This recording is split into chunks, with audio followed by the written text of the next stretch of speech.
अब सुनिएगा, मैं आचार्य भवन के साथ बिहार में चल रहा था और बिहार हो रहा था सर्वोदय तीर्थ अमरकंटक की ओर। जब बिहार चल रहा था, बिहार चलते चलते एक किसी छोटे गांव में, कस्बे में ठहरना हुआ। वहाँ ठहरने के बाद प्रातःकाल वहाँ से बिहार करते हुए आगे बढ़े तो जैसे रास्ते पर आए, वहाँ पर रास्ते पर एक बकरा साथ में चलने लगा और वह बकरा साथ में चलता रहा। तो कभी कभी हमारे साथ चलता, कभी कभी आचार्य के पास पहुँच जाता और आचार्य के पास हम पहुँच जाते तो दोनों के बीच में सट करके बीच में से चलता, बार बार चलता रहा। और चलते जैसी शाम हो गई तो शाम होते ही कहाँ गायब हो गया मालूम नहीं पड़ा। फिर रात्रि विश्राम हुआ, फिर प्रातःकाल, फिर प्रातःकाल चले, जहाँ दोपहर में रुके, आचर्या हुई तो दोपहर में फिर आ गया वो, दोपहर में फिर चला। जैसी रात्रि हो गई तो रात्रि में फिर गायब हो गया। सुबह से फिर उसने चलना प्रारंभ किया। उसको मालूम है किस रास्ते पर जाने वाले हैं।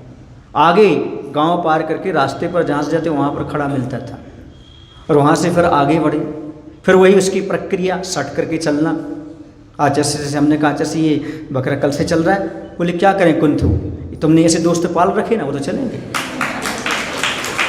अगर कुंथुनाथ का चिन्ह बकरा भी है, सुने आप, चलता रहा चलता रहा चलता रहा।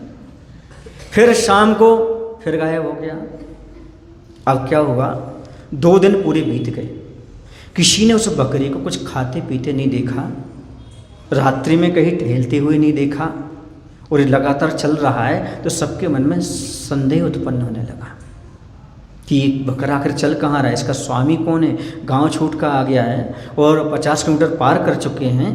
सबके अंदर में, मन में, हमारे मन में भी आया। तो एक सावक था, उसने कहा आज हम एक काम करेंगे, हमारी इसकी फ़ोटो खींचते हैं। और जब साथ में चल रहे थे सुबह सुबह, मैंने 2.5 दिन होने वाला है, साथ में चल रहे थे, उसकी फ़ोटो खींची। जब फ़ोटो खींची तो उसकी फ़ोटो नहीं आई, अकेले आचार्य की और हमारी और जो पीछे महाराज थे उन सबकी आई, लेकिन उस बकरी की फ़ोटो नहीं आई। फिर मैंने जाकर के आचार्य से कहा, आचार्य जी वो जो 2.5 दिन से बकरा चल रहा है ना, उसकी उसमें तस्वीर नहीं आई। तो आचार्य मुस्कुरा करके बोलते हैं, कुंथू तस्वीर औदारिक शरीर की आती है, वैकृतिक शरीर की नहीं आई।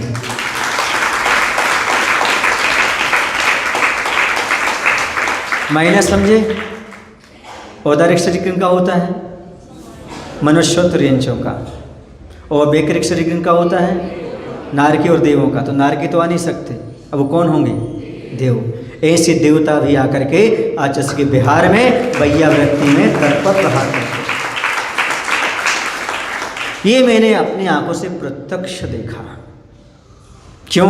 क्योंकि वैसे तो विश्वास नहीं होता, लेकिन जब अपनी आंखों से देखते हैं तो फिर अपने आप विश्वास जम जाता है। और मैं वैसे भी इन चीज़ों में विश्वास नहीं करता ज़्यादा, लेकिन जब आंखों से देखता हूँ तो लगता है आज भी वर्तमान में जो भी यहाँ पर देवी देवता रहते हैं, भले वो व्यंतर देव हों, लेकिन वह भी गुरु की सेवा में निरंतर बने रहते हैं। भले वैमानिक देव नहीं आने दो, कोई बात नहीं, लेकिन वो भी अवधि ज्ञानी, वो भी सम्यक दृष्टि हो सकते हैं। वो भी आज जिनकी क्षमता है वो आ रहे हैं, सेवा कर रहे हैं, बैयावृत्ति कर रहे हैं, विहार कर रहे हैं, आनंद ले रहे हैं, पुण्य कमा रहे हैं। लेकिन गुरु महाराज को और संघ को उससे कोई लेना देना नहीं है। तुम भी अपना पुण्य कमाओ, करते जाओ।